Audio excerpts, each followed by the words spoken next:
ನಮಸ್ಕಾರ ಸ್ನೇಹಿತರೆ, ವೈರಲ್ ಜಗತ್ತಿಗೆ ಸ್ವಾಗತ. 1947 ಆಗಸ್ಟ್ 15 ಭಾರತದ ಇತಿಹಾಸದಲ್ಲೇ ಸುವರ್ಣ ಅಕ್ಷರಗಳಲ್ಲಿ ಬರೆದಿಟ್ಟ ದಿನ. ಈಗ ನಾವು 80ನೇ ವರ್ಷದ ಸ್ವಾತಂತ್ರ್ಯ ದಿನೋತ್ಸವದ ಆಚರಣೆಯ ಸಂಭ್ರಮದಲ್ಲಿದ್ದೇವೆ.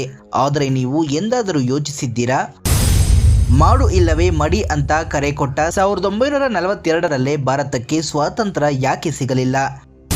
1942ರಿಂದ 1947ರವರೆಗೆ ನಾಯಕರು ಸುಮ್ಮನೆ ಇದ್ದಿದ್ದೇಕೆ?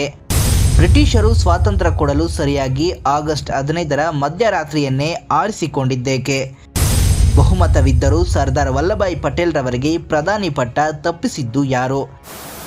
ಇವತ್ತಿನ ವಿಡಿಯೋದಲ್ಲಿ ಇತಿಹಾಸದ ಪುಟಗಳಲ್ಲಿ ಅಡಗಿರುವ ಆ ರೋಚಕ ಮತ್ತು ಕರಾಳ ಸತ್ಯಗಳನ್ನು ಬಿಚ್ಚಿಡ್ತೀವಿ. ವಿಡಿಯೋನ ಕೊನೆವರೆಗೂ ನೋಡಿ, ಲೈಕ್ ಮಾಡಿ ಮತ್ತು ನಮ್ಮ ಚಾನಲ್ ಅನ್ನ ಸಬ್ಸ್ಕ್ರೈಬ್ ಮಾಡಿಕೊಳ್ಳೋದನ್ನ ಮರಿಬೇಡಿ. 1942ರಲ್ಲಿ ಸಿಗಬೇಕಿದ್ದ ಸ್ವಾತಂತ್ರ್ಯ 5 ವರ್ಷ ತಡವಾಗಿದ್ದೇಕೆ? 1942ರ ಆಗಸ್ಟ್ 8 ಮಹಾತ್ಮ ಗಾಂಧೀಜಿಯವರು ಬ್ರಿಟಿಷರಿಗೆ ಎಚ್ಚರಿಕೆ ಕೊಟ್ಟು ಕ್ವಿಟ್ ಇಂಡಿಯಾ ಚಳುವಳಿಯನ್ನ ಶುರು ಮಾಡಿದ್ರು. ಮಾಡು ಇಲ್ಲವೇ ಮಡಿ ಅನ್ನೋ ಗಾಂಧೀಜಿಯವರ ಮಾತು ಇಡೀ ದೇಶದಲ್ಲೇ ಕಿಚ್ಚು ಹೊತ್ತಿಸಿತು. ಆದರೆ ಚಳುವಳಿ ಶುರುವಾದ ಕೆಲವೇ ಗಂಟೆಗಳಲ್ಲಿ ಬ್ರಿಟಿಷರು ಗಾಂಧೀಜಿ, ನೆಹರು, ಪಟೇಲ್ ಸೇರಿದಂತೆ ಎಲ್ಲ ಪ್ರಮುಖ ನಾಯಕರನ್ನ ಬಂಧಿಸಿ ಜೈಲಿಗೆ ತಳ್ಳಿದ್ರು.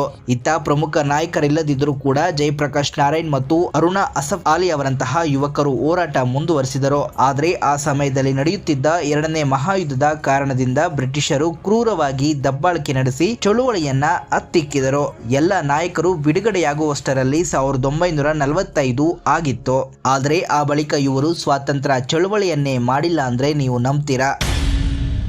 ಹೌದು, ಯಾಕಂದ್ರೆ 2ನೇ ಮಹಾಯುದ್ಧದಲ್ಲಿ ಗೆದ್ದು ಬೀಗಿದ ಬ್ರಿಟನ್ ಆರ್ಥಿಕ ಸಂಕಷ್ಟಕ್ಕೆ ಒಳಗಾಯಿತು. ಬ್ರಿಟನ್ನಲ್ಲಿ ಲೇಬರ್ ಪಕ್ಷ ಅಧಿಕಾರಕ್ಕೆ ಬಂದ ನಂತರ ಭಾರತಕ್ಕೆ ಸ್ವಾತಂತ್ರ್ಯ ನೀಡಲು ನಿರ್ಧಾರ ಕೈಗೊಳ್ಳಲಾಯಿತು. ಹಾಗಾಗಿ ನಮ್ಮ ನಾಯಕರು ಜೈಲಿನಲ್ಲಿದ್ದಾಗಲಿಂದಲೇ ಅಧಿಕಾರ ಮತ್ತು ಸರ್ಕಾರದ ರಚನೆಗೆ ಕಸರತ್ತು ನಡೆಸುತ್ತಿದ್ದರು.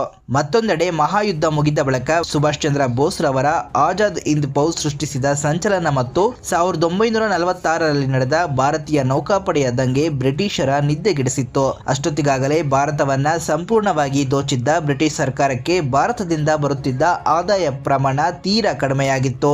ಭಾರತ ದೇಶದಲ್ಲಿ ಸರ್ಕಾರ ನಡೆಸಲು ಮತ್ತು ಬ್ರಿಟಿಷ್ ಅಧಿಕಾರಿಗಳು ಹಾಗೂ ಸೇನೆಗೆ ಸಂಬಳ ನೀಡಲು ಕೂಡ ಬ್ರಿಟನ್ ಸರ್ಕಾರಕ್ಕೆ ಆರ್ಥಿಕ ಹೊರೆಯಾಯಿತು. ಇದರಿಂದ ಭಾರತದಲ್ಲಿ ಸರ್ಕಾರ ನಡೆಸಲು ಸಾಧ್ಯವೇ ಇಲ್ಲ ಎಂದು ಗೊತ್ತಾದ ಮೇಲಷ್ಟೇ ಬ್ರಿಟಿಷರು ದೇಶ ಬಿಡಲು ನಿರ್ಧರಿಸಿದರು. ಆಗಸ್ಟ್ 15ರ ಮಧ್ಯರಾತ್ರಿಯೇ ಸ್ವಾತಂತ್ರ್ಯ ಘೋಷಣೆ ಮಾಡಿದ್ದೇಕೆ? ಸ್ನೇಹಿತರೆ, ಭಾರತಕ್ಕೆ ಸ್ವಾತಂತ್ರ್ಯ ಸಿಕ್ಕಿದ್ದು ಆಗಸ್ಟ್ 15ರ ಮಧ್ಯರಾತ್ರಿ 12 ಗಂಟೆಗೆ ಅನ್ನೋದು ಎಲ್ಲರಿಗೂ ಗೊತ್ತು. ಆದರೆ ಮಧ್ಯರಾತ್ರಿ ಯಾಕೆ ಅನ್ನೋದು ಗೊತ್ತಿಲ್ಲ. ಅದರ ಹಿಂದೆ ಹಲವು ಕರಾಳ ಸತ್ಯಗಳು ಅಡಗಿದೆ. ಮೊದಲನೇದಾಗಿ, ಭಾರತದ ಕೊನೆಯ ವೈಸ್ರಾಯ್ ಆಗಿದ್ದ ಲಾರ್ಡ್ ಮೌಂಟನ್ ಬ್ಯಾಟನ್ 2ನೇ ಮಹಾಯುದ್ಧದಲ್ಲಿ 1945ರ ಆಗಸ್ಟ್ 15ರಂದು ಜಪಾನ್ ಸೇನೆ ಮೌಂಟ್ ಬ್ಯಾಟನ್ ಎದುರು ಶರಣಾಗಿತ್ತು.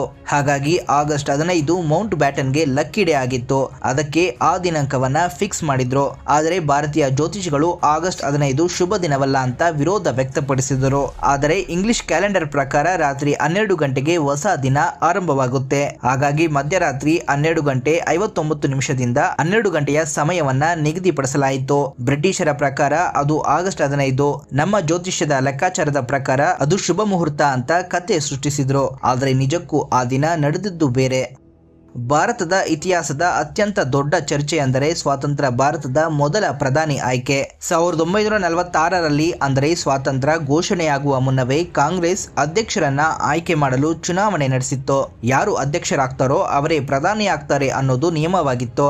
ಒಟ್ಟು 15 ರಾಜ್ಯ ಕಾಂಗ್ರೆಸ್ ಸಮಿತಿಗಳಲ್ಲಿ ಬರೋಬ್ಬರಿ 13 ಸಮಿತಿಗಳು ಸರ್ದಾರ್ ವಲ್ಲಭಾಯ್ ಪಟೇಲ್ ರವರ ಹೆಸರನ್ನೇ ಬೆಂಬಲಿಸಿದವು. ಜವಾಹರ್ಲಾಲ್ ನೆಹರು ಪರವಾಗಿ ಯಾರು ಪ್ರಸ್ತಾಪಿಸಿರಲಿಲ್ಲ. ಪ್ರಜಾಪ್ರಭುತ್ವ ಮತ್ತು ನಿಯಮದ ಪ್ರಕಾರ ಪಟೇಲರೇ ಮೊದಲ ಪ್ರಧಾನಿ ಆಗಬೇಕಿತ್ತು. ಆದರೆ ಮಹಾತ್ಮ ಗಾಂಧೀಜಿಯವರು ನೆಹರೂರವರ ಪರ ನಿಂತರು. ನೆಹರು ಜಾಗತಿಕ ಮಟ್ಟದಲ್ಲಿ ವಿದೇಶಾಂಗ ನೀತಿಯನ್ನ ನಿಭಾಯಿಸಬಲ್ಲರು ಮತ್ತು ನೆಹರುಗೆ ಪ್ರಧಾನಿ ಪಟ್ಟ ಸಿಗದಿದ್ದರೆ ಕಾಂಗ್ರೆಸ್ನಲ್ಲಿ ಬಿರುಕು ಮೂಡಬಹುದು ಎಂಬುದು ಗಾಂಧೀಜಿಯವರ ಆಲೋಚನೆಯಾಗಿತ್ತಂತೆ. ಗಾಂಧೀಜಿಯವರು ಒಂದೇ ಒಂದು ಮಾತು ಹೇಳಿದ್ದಕ್ಕೆ ಸರ್ದಾರ್ ವಲ್ಲಭಾಯ್ ಪಟೇಲ್ ರವರು ಯಾವುದೇ ಬೇಸರವಿಲ್ಲದೆ ನಗುನಗುತ್ತಾ ತಮ್ಮ ಹೆಸರನ್ನ ಹಿಂಪಡೆದರು. ಆದರೂ ಪಟೇಲರ ಮನಸ್ಸು ಬದಲಾಗಬಹುದೆಂದು ಸಣ್ಣ ಆತಂಕ ನೆಹರುಗೆ ಇತ್ತು. ಆದ್ದರಿಂದ ರಾತ್ರೋರಾತ್ರಿ ಸ್ವತಂತ್ರ ಘೋಷಿಸಿಕೊಂಡು ಅರ್ಧ ರಾತ್ರಿಯಲ್ಲೇ ತರಾತುರಿಯಾಗಿ ಸರ್ಕಾರ ರಚನೆ ಮಾಡಿ ಪ್ರಧಾನಿಯಾಗಿ ತಮ್ಮನ್ನ ತಾವು ಘೋಷಿಸಿಕೊಂಡರು. ಪ್ರಧಾನಿ ಪಟ್ಟ ತಪ್ಪಿದರೂ ಉಪ ಪ್ರಧಾನಿ ಮತ್ತು ಗೃಹ ಸಚಿವರಾಗಿ ಸರ್ದಾರ್ ವಲ್ಲಭಾಯ್ ಪಟೇಲ್ ರವರು 660ಕ್ಕೂ ಹೆಚ್ಚು ರಾಜಮನೆತನಗಳನ್ನ ಒಗ್ಗೂಡಿಸಿ ಇವತ್ತಿನ ಅಖಂಡ ಭಾರತವನ್ನ ನಿರ್ಮಿಸಿದರು. ನೋಡಿದ್ರಲ್ಲ ಸ್ನೇಹಿತರೆ, ನಮ್ಮ ಸ್ವಾತಂತ್ರ್ಯದ ಇಂದಿನ ಆ ರೋಚಕ ಕರಾಳ ಸತ್ಯಗಳು ನಿಮಗೆ ಹೇಗನಿಸಿತ್ತು? ಒಂದು ವೇಳೆ ಸರ್ದಾರ್ ವಲ್ಲಭಾಯ್ ಪಟೇಲ್ ರವರೇ ಭಾರತದ ಮೊದಲ ಪ್ರಧಾನಿಯಾಗಿದ್ದರೆ ದೇಶ ಹೇಗಿರುತ್ತಿತ್ತು? ನಿಮ್ಮ ಅನಿಸಿಕೆಯನ್ನ ಕೆಳಗಡೆ ಕಮೆಂಟ್ ಮಾಡಿ ತಿಳಿಸಿ.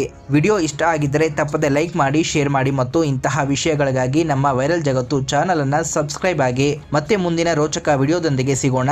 ಜೈ ಹಿಂದ್, ಒಂದೇ ಮಾತರಂ.